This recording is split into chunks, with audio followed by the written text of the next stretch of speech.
क्या आपको काम को प्रोक्रास्टिनेट करने की आदत है? मतलब आज करे सो कल कर, कल करे सो परसों, इतनी जल्दी क्या है भाया, जीना है जब बरसों। अगर ऐसी बात है और आप अपनी इस आदत से तंग आ चुके हैं और आप चाहते हैं कि काल करे सो आज कर, आज करे सो अब, अगर इस आदत पे आप आना चाहते हैं तो इस वीडियो को आखिर तक देखिए। नमस्कार, मैं मनोवैज्ञानिक डॉक्टर मयूरिका दास विश्वास और स्वागत है आपका उस चैनल में जहां पर हम समस्याओं को साइकोलॉजिकल सॉल्यूशंस के साथ समझते हैं, योर सर्वाइवल मॉडल में। मुझे समस्याओं का साधारण सॉल्यूशन ढूंढना अच्छा लगता है, इसीलिए इस चैनल पे मैं इसी तरीके के सॉल्यूशंस आपके सामने प्रस्तुत करती हूँ। आज जब हम प्रोक्रास्टिनेशन के सॉल्यूशन के बारे में बात करेंगे, पहले हम कोशिश करेंगे समझने की कि प्रोक्रास्टिनेशन ये चीज है क्या, होती क्यों है। प्रोक्रास्टिनेशन मतलब ये ही कि काम को टालते रहना, अभी नहीं करेंगे बाद में करेंगे।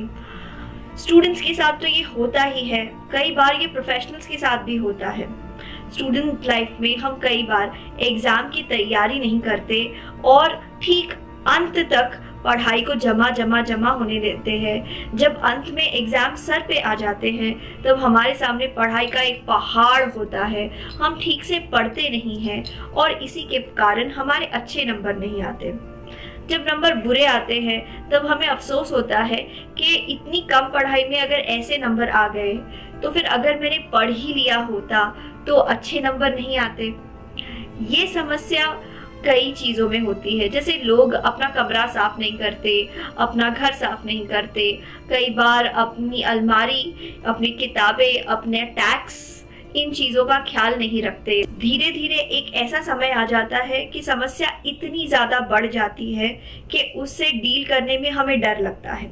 समस्या इतनी ज्यादा बढ़ जाती है कि हमें लगता है कि उससे अगर हमने डील कर भी लिया, उसे सुलझा भी लिया, पर फिर भी हम उसे अच्छी तरह से नहीं सुलझा पाते। प्रोक्रास्टिनेशन को समझने की जरा हम कोशिश करते हैं। प्रोक्रास्टिनेट साधारणतः हम किसी ऐसे काम को करते हैं जिसे करना जरूरी है लेकिन उस काम को करना हमें अच्छा नहीं लगता। अलमारी साफ करना, पढ़ाई करना, टैक्सेस भरना, ये वो सारे काम हैं जिनको करने जैसे ही हम जाते हैं अंदर से एक तीव्र तकलीफ शुरू हो जाती है। अंदर से लगता है क्या आज ही से करना है, कितना बोर होने वाला है पढ़ने में, कितना समय लगने वाला है ये काम पूरा करने में, छोड़ो अब नहीं करते कल करेंगे। अंदर से ये आवाज आती है और हम इस काम को अभी के लिए टाल देते हैं, या फिर सोचते हैं कि थोड़ा वीडियो देख लेते हैं, थोड़ा टीवी देख लेते हैं, थोड़ा एंटरटेन कर लेते हैं खुद को और उसके बाद हम इस काम को शुरू करेंगे। अच्छे मन से जब शुरुआत करेंगे तो काम अच्छे से होगा, लेकिन जब हम एंटरटेन होने जाते हैं उसके बाद हम काम के बारे में भूल ही जाते हैं। फिर हम अपने आप को कहते हैं कि आज नहीं करेंगे, ये काम हम कल से शुरू करेंगे, और फिर वो कल साधारणतः जल्दी नहीं आता। जब आता है तब ऐसे समय पे आता है जब बहुत ही बुरा समय शुरू हो जाता है। प्रोक्रास्टिनेशन की वजह से बहुत सारे गुणी लोग सुपर सक्सेसफुल होने से रह जाते हैं। प्रोक्रास्टिनेशन के वजह से बहुत सारे प्रोजेक्ट्स अच्छी तरीके से डिलीवर नहीं हो पाते। लेकिन प्रोक्रास्टिनेशन की प्रॉब्लम को सुलझाना इतना मुश्किल नहीं है, आसान है। अगर आप कुछ सिंपल स्टेप्स फॉलो करेंगे तो आप काम को टालने की जो बुरी आदत है उससे आप निपट सकते हैं। स्टेप नंबर 1, जो काम पेंडिंग है, जितने भी काम पेंडिंग है उन सबको लिख दीजिए एक पन्ने के ऊपर। देखिए हमारे दिमाग में घूमती रहती है हजारों बातें। मुझे हाइकिंग करने जाना है, मुझे जिम जाना चाहिए, अकाउंट्स की एग्जाम आ रही है उसके लिए पढ़ाई करना है, मैं कंटेंट राइटिंग का कोर्स क्यों नहीं कर लेता, डिजिटल मार्केटिंग में बहुत सारे पैसे हैं, शायद मुझे डिजिटल मार्केटिंग पर एक कोर्स कर लेना चाहिए, मुझे दोस्तों के साथ पार्टी करने गोवा जाना है। ऐसे हजार चीजें हमारे दिमाग में घूमती रहती है जो हमें करना है। इन हजार चीजों को करने के लिए ना हमारे पास समय है, ना हमारे पास उन हजार चीजों को करने जितनी एनर्जी है, ना पैसे हैं। तो 1000 चीजें तो हम नहीं कर सकते, लेकिन क्लियर हो जाना जरूरी है कि ये कौन सी चीजें हैं जो हम करना चाहते हैं। जब आप उनको किसी पेज पे लिख लेंगे तो आपको पता चलेगा कि वो 1000 नहीं है, शायद मुश्किल से 10, 15, 20 काम है जो आपके दिमाग में घूम रहे हैं, लेकिन जब वो घूमते रहते हैं, आपके दिमाग की एनर्जी खाते रहते हैं, तो लगता है कि वो 1000 चीजें हैं। स्टेप नंबर 2, जब आपने सारे काम को एक लिस्ट में लिख लिया है, हर काम के बदले लिखिए इस काम को पूरा करने पर आपको क्या फायदा होने वाला है। गोवा जाएंगे तो क्या फायदा होगा, डिजिटल मार्केटिंग का कोर्स कर लेंगे तो क्या फायदा होगा, प्रोजेक्ट टाइम पे कंप्लीट कर लेंगे तो क्या फायदा होगा, जो किताबें पढ़नी है, कोर्सेज कंप्लीट करने हैं, उन्हें अगर समय पे कंप्लीट कर लिया तो क्या फायदा होगा। सारे फायदों को एक के बाद एक लिख लीजिए ताकि आपको क्लैरिटी मिल जाए कि आपको किस तरफ जाना है, आप अपने भविष्य को कैसा देखना चाहते हैं। स्टेप नंबर 3, अब जब आपको पता लग गया है कौन से काम में कितना फायदा है, सारे कामों को प्रायोरिटाइज कीजिए, यानी कि सबसे अर्जेंट और सबसे जरूरी काम सबसे पहले आएंगे, फिर उसके बाद वो काम जो आपके लॉन्ग टर्म भविष्य के लिए अच्छे हैं उन चीजों को सेकंड लिस्ट पे रखिए। फिर उसके बाद आप उन कामों को रख सकते हैं जो आपको एंटरटेनिंग लगते हैं, जो अर्जेंट बिल्कुल भी नहीं है लेकिन करने में अच्छा लगता है। इस कैटेगरी से कामों को रखिए, सबसे ज्यादा अर्जेंट इंपॉर्टेंट अभी के अभी, इंपॉर्टेंट उसके बाद, और जो काम बिल्कुल इंपॉर्टेंट नहीं है, उतने अर्जेंट नहीं है लेकिन करने में अच्छा लगता है, वो 3 नंबर पे।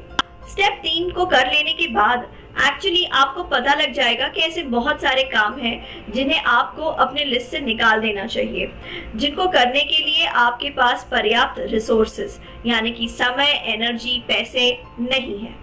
जब आपकी प्रायोरिटी लिस्ट बन गई है, उस सूची में, लिस्ट में जो पहले 5 काम हैं जिनके फायदे भी आपने लिख लिए हैं, उन पहले 5 कामों के फर्स्ट स्टेप को लिखिए।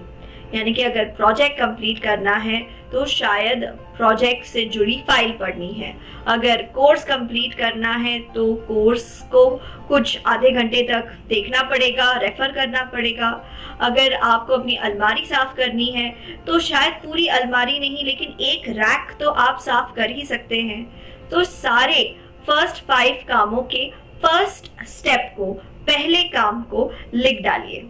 स्टेप नंबर 5 है, अब जब आपने एक बड़े काम को छोटे काम में काट लिया है, उसके फर्स्ट स्टेप में जो बहुत ही आसान, बहुत ही छोटा है, उसमें काट लिया है, अब अपने आप को इस छोटे से काम को करने का एक डेडलाइन दीजिए।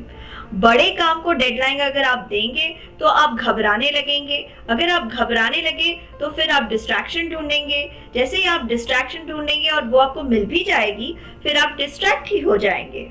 सो इसलिए छोटे काम के लिए डेडलाइन फिक्स कीजिए, बड़े काम के लिए नहीं, और छोटे काम का डेडलाइन आपको आसान लगेगा। अब ये जो 6th स्टेप है ये बहुत ही एक महत्वपूर्ण स्टेप है। अपने आप को मन ही मन विजुअलाइज कीजिए उस फर्स्ट स्टेप को करते हुए। देखिए मन की आंखों से, कल्पना कीजिए कि आप बस एक रैक अलमारी की साफ कर रहे हैं, आपने बस 15 मिनट कोर्स का वीडियो देखा हुआ है, आपने बस अपनी किताबों में से 2 ही पेज पढ़ा हुआ है। अपने आप को इस बात को दोहराने के लिए मन ही मन सेम सेंटेंस को आप 100 बार भी बोल सकते हैं, जैसे कि मुझे अलमारी का एक रैक साफ करना अच्छा लगता है। इस बात को 100 बार कहिए। मुझे 15 मिनट कोर्स के वीडियो देखना अच्छा लगता है, इस बात को 100 बार कहिए। 100 बार ये कहिए कि मुझे अपनी किताब में से 2 पन्ने याद करना या 2 पन्ने पढ़ लेना अच्छा लगता है।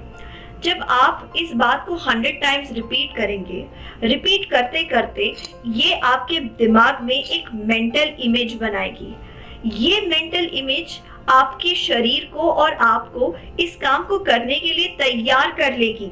इसलिए बहुत ज्यादा जरूरी है कि आप एक ऐसा मंत्र दोहराएं जिसमें आप उस छोटे से काम को कर रहे हैं और मजा ले रहे हैं। मुझे अलमारी का एक रैक साफ करना अच्छा लगता है। जब आप 100 बार दोहरा लेंगे तो ये 7वां स्टेप आपके लिए बहुत आसान हो जाएगा। इनफैक्ट आप अंदर से बहुत ही ज्यादा उत्सुक हो जाएंगे कि आपको ये काम करना है। सो अब इस काम को कर ही डालिए। 7वें स्टेप पे आप काम को पूरा कीजिए, काम को पूरा कीजिए और अच्छा महसूस कीजिए। बात सिर्फ यही तक नहीं रह जाती। 8वें स्टेप में जो भी आपने किया हुआ है उसे रिकॉर्ड करना और शेयर करना जरूरी है। यानी कि अगर रैक साफ कर लिया है उसकी फोटो खींच लीजिए और फ्रेंड्स के साथ शेयर कीजिए। अगर आपने 2 पन्ने पढ़ लिए हैं उसकी तस्वीर खींचिए। अपने नोटिस बोर्ड पे लिख के रखिए कि आज के दिन आपने क्या काम किया है। जैसे जैसे आप हर रोज इस बात को रिकॉर्ड करेंगे कि हर रोज आपने कितने कितने कामों को कंप्लीट कर लिया है, धीरे धीरे आपकी खुद को लेके अंडरस्टैंडिंग ही बदल जाएगी। आप ये मानने लगेंगे कि आप वो इंसान हैं जो काम खत्म करने में विश्वास करते हैं। आप अपनी कंप्लीट की हुई कामों के लिस्ट को जब भी देखेंगे आपको इतना ज्यादा गर्व महसूस होगा। आपको लगेगा कि आपने अपनी एक पुरानी आदत को सिर्फ खत्म ही नहीं किया, उसे नेस्तो नाबूद करके उसके जगह पे एक बहुत ही बढ़िया आदत का महल खड़ा कर लिया है। आशा करते हैं आपको ये वीडियो काम का लगा होगा। मैंने खुद इस टेक्निक को अप्लाई किया है और इसका फायदा लिया है।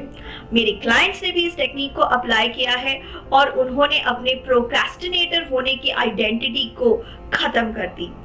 अगर ये टेक्निक से आप किसी पुराने काम को कंप्लीट कर पाए तो फिर याद रखिएगा यहाँ पे कमेंट सेक्शन में आके हमें बताने की। हमें खूब खुशी होगी आपकी शेयरिंग्स जानने की।